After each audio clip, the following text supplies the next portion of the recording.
What is manual testing and why is it important? Answer.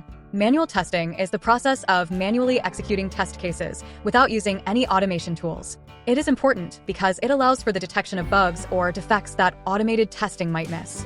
Manual testing ensures that the software is user-friendly, meets the requirements, and functions correctly across different scenarios. What are the different types of manual testing? Black box testing, testing without knowledge of the internal code or structure. White box testing, testing with knowledge of the internal code or structure. Unit testing, testing individual components or modules of an application. Integration testing, testing the interaction between different modules or systems. System testing, testing the complete and integrated software to evaluate the system's compliance with the requirements. User acceptance testing, UAT testing performed by the end users to ensure the software meets their needs. What is a test case? A test case is a set of conditions or variables used to determine whether a system or application under test works correctly. It includes test steps, test data, preconditions, postconditions, and expected results. Difference between severity and priority in testing? Severity refers to the impact of a defect on the application. It indicates how severe the issue is in terms of functionality. Priority refers to the urgency of fixing the defect. It indicates how quickly the defect should be addressed based on its importance to the business.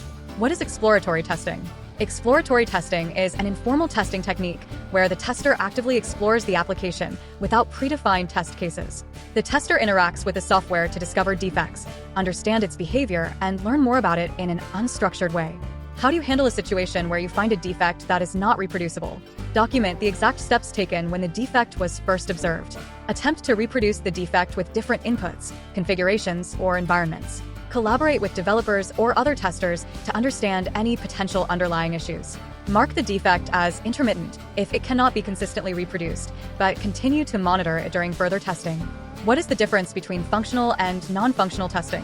Functional testing focuses on testing the functionality of the software against the requirements. It verifies that the application behaves as expected. Non-functional testing focuses on testing aspects like performance, usability, reliability, and security. It ensures the software performs well under various conditions and meets non-functional requirements. What is regression testing? Regression testing is the process of rerunning previously conducted tests on the modified or new version of the software to ensure that the changes do not introduce new defects and that the existing functionality is still working as expected. How do you prioritize test cases in a time-constrained situation? Focus on critical functionality that has the highest impact on the business. Prioritize test cases that cover the most common user scenarios.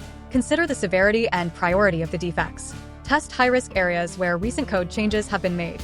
Balance between different types of testing, functional, regression, UI, to cover essential aspects. The defect lifecycle is the process a defect goes through from identification to resolution. The typical stages include: new.